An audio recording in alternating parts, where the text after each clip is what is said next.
この間息子と話してて気づいたんです。もしかして私って結構節約家かもしれないって。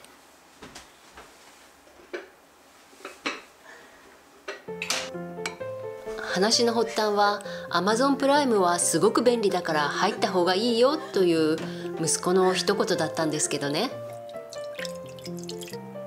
月に600円払えばいつでも送料無料、配達も早い、映画やドラマやアニメが見放題、音楽も聴き放題、電子書籍もたくさん読める、写真も無限に保存できる。確かにすごくお得。今こうして話をしてるとやっぱり入ろうかなって気分になってます。でもサブスクが苦手なんです。使おうが使うまいがお金がかかるというところに引っかかりを感じる。あまたあるサブスクに私が入ったとしてきちんと使うならいいんですけどね。でも使わない月もあるかもしれない。使わないものにお金をかけるのが嫌なんですよね。これってサブスクの話だけじゃなくて買い物すべてに言えることなんです。使わないものを買いたくない。やっぱり節約家なんですかね。というわけで一番の節約になる自炊が好き。この時期一番のお気に入りの野菜は大根。この日も1本98円の大根を見つけて迷わず買ってきました。一人暮らしだけど大根なら丸々1本買ってもちゃんと使い切れますよ。一人暮らしの冬の定番料理は一人鍋。ほぼ毎日3食のうちの1食は鍋だったりします。鍋のバリエーションは無限大。この日は鶏団子入りの豆乳鍋。ダイエット中だから脂身の多いひき肉は使わずに胸肉をフードプロセッサーにかけて団子にしました。鶏胸肉を塩麹につけておくのがポイントです。脂身がなくてもしっとりおいしい鶏団子ができるんです。いただきます。そもそも野菜たっぷりの鍋料理に大根おろしをこれでもかというぐらいたっぷり入れます。最初は大根おろし入りの鍋なんて本当に美味しいのって半信半疑だったけど、なんでしょうね。すごくマイルドになってとっても食べやすい。まだやったことがなかったら試してみてくださいね。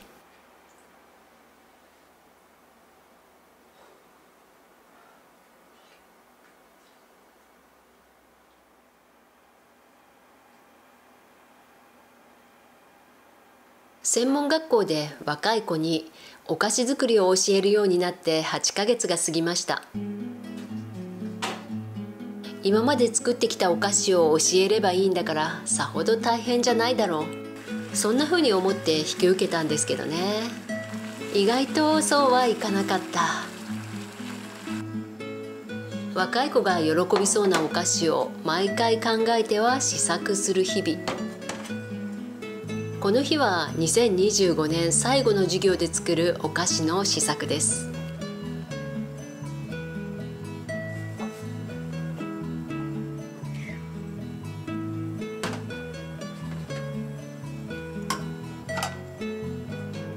そうそう、前回の動画で心のモヤモヤをどうやって晴らすかってことをお話ししました。そうしたらモヤモヤするのは何かがおかしいんじゃないですかというコメントをいただきました。つまり体調が悪いとかそういうことですかね。でも私体調が悪くなくても気分がもやっとしちゃうことがあるんですよ。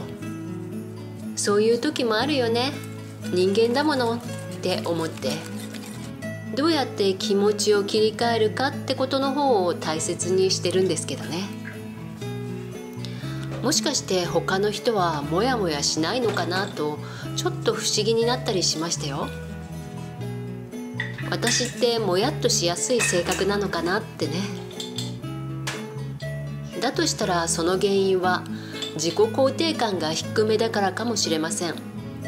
見た目には自己肯定感高めだと思われそうだけど、実は低いんです。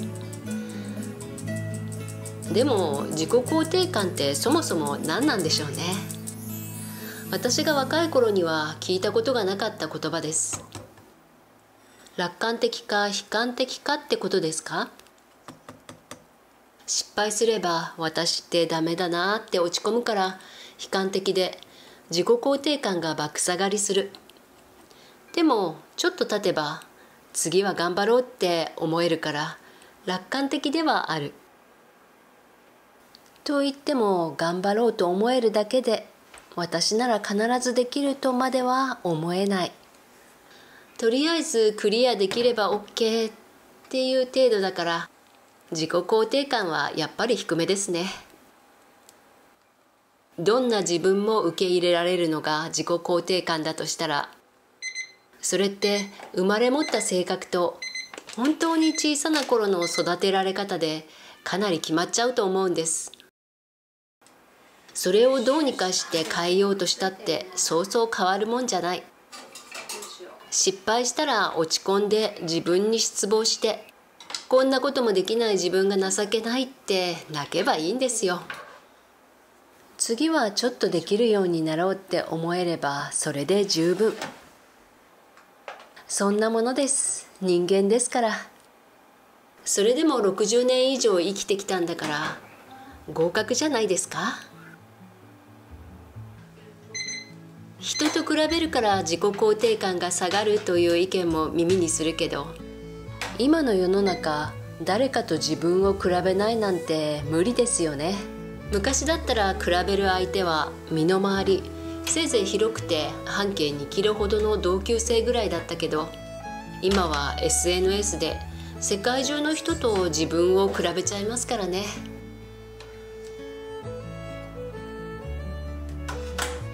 それで相手のことを素直にすごいなと思える時もあれば、それに比べて自分はダメだと落ち込むこともある。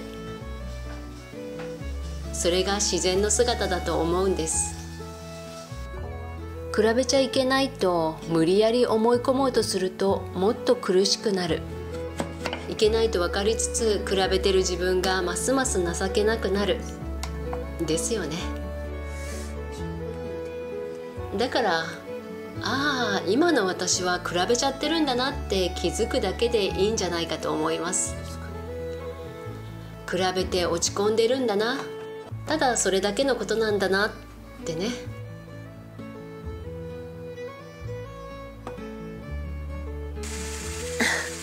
ごめんなさい、何を言いたいのかちょっとわからなくなってますよね。無理やり明るい人にならなくていいってことです。無理やり自己肯定感を爆上げしなくても大丈夫ってことです。今の自分はこういう気持ちなんだなって気づければそれだけでなんとかなります。気持ちは頑張らない分手を動かすことは頑張る。私はそんな感じです。生徒が作りたいと思えるようなお菓子を考えながら手を動かします。でもね、見た目だけじゃ困るんです。やっぱり食べ物は美味しくないとね。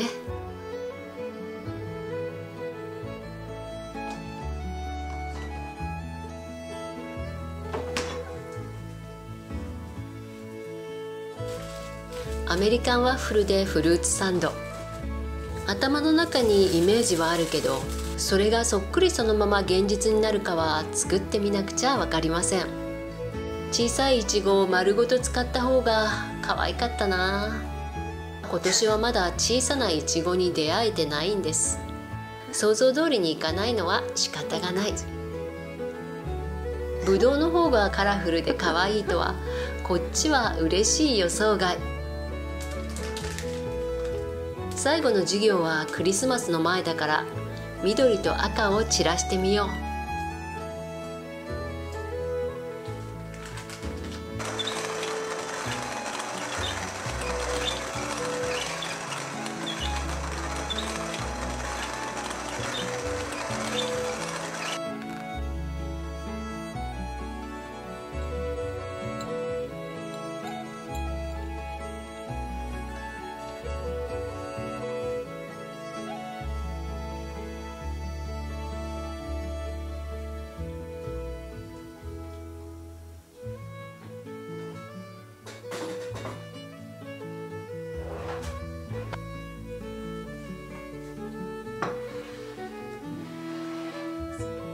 見た目はいい感じですね。いた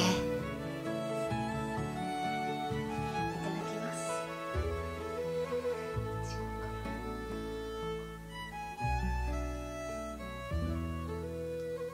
味も合格。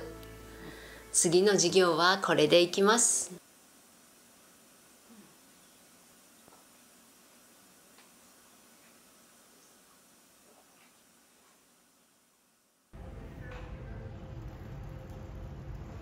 さて、大根料理に戻りましょうか。冬の大根といえば、そう、おでんです。ちょっと足を伸ばして自家製おでん種のお店に行きました。スーパーよりはだいぶ値が張るけど、ここのを使うと美味しいおでんになるんでね。節約家だけど、こういうところはケチらずに量より質でいきますよ。長いことコトコト煮るものは保温調理鍋でガス代を節約します。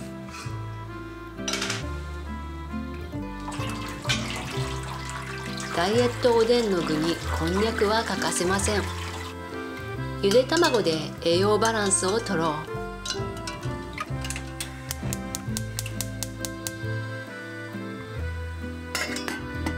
う。おでんは3日目ぐらいが美味しいから、それを見越して大根をたくさん入れよう。だし汁に具をどんどん入れていく。おうちおでんだから全部一緒に煮ちゃいます。そうだ、昆布を忘れてた。早煮え昆布が余ってたから自分で結びます。普通は水で戻してから結ぶものですか？なんでかな。乾燥したままだとヌルヌルしないから結びやすいような気がするんですよ。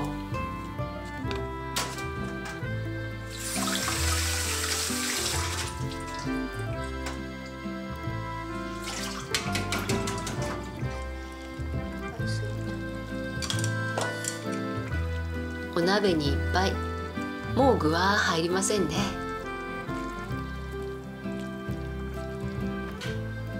あとは火を使わずに煮えるのを待つだけ。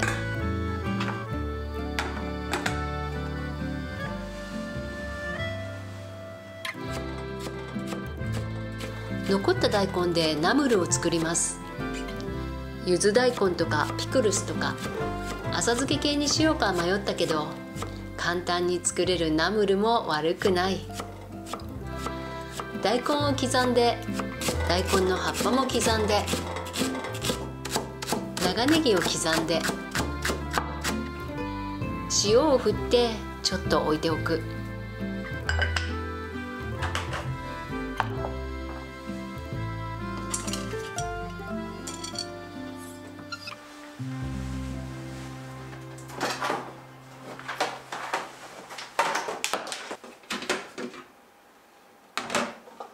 ご飯の用意をしよう。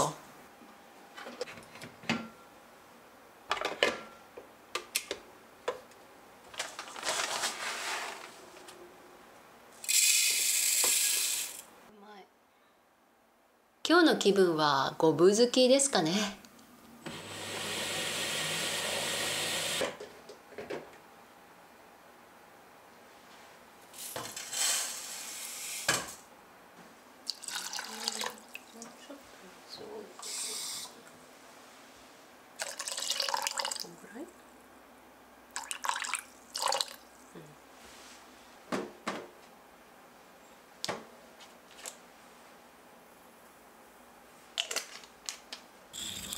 ナムルのためにごまをすります。いい香りです。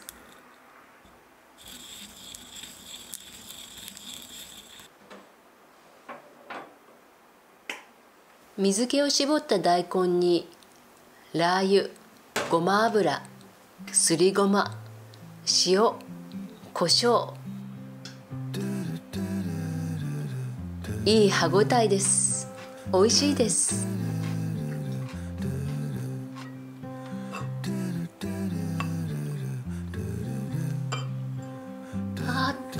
ご飯はお茶碗半分にしてるんだった。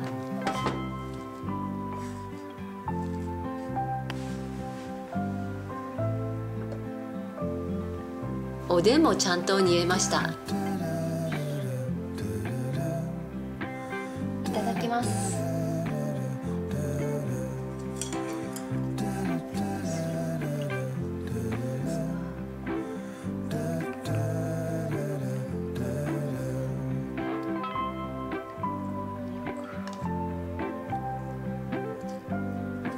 子供の頃は苦手だったおでんの大根、味がしみしみの大根がこんなに美味しいと思えるようになったのはいつからでしょうね。大人になってよかったです。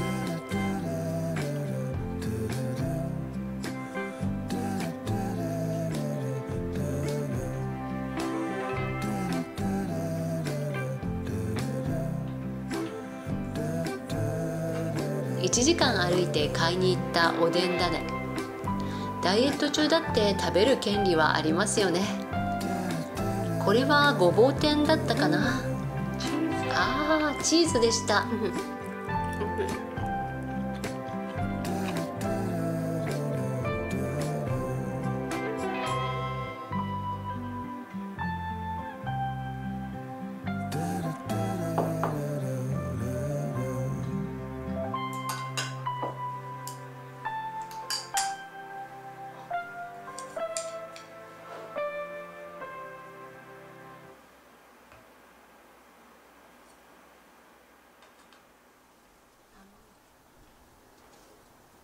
毎年秋の終わりと春の終わりに花を植え替えます。今年はちょっと遅くなっちゃいましたけどね。花の入れ替えの予算は2、3000円ってところかな。と言ってもお安いビオラが中心です。ケチってビオラで我慢してるわけじゃないんですよ。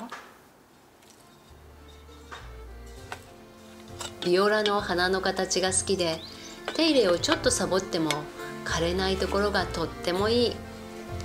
小さくて可憐なくせにすごく丈夫って素晴らしくないですか？内に秘めたパワーを感じるというか。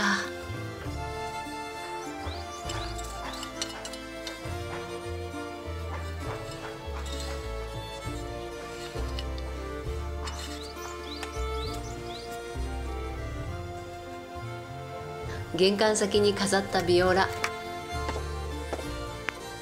私の帰宅を歓迎してくれるかわいいお花です。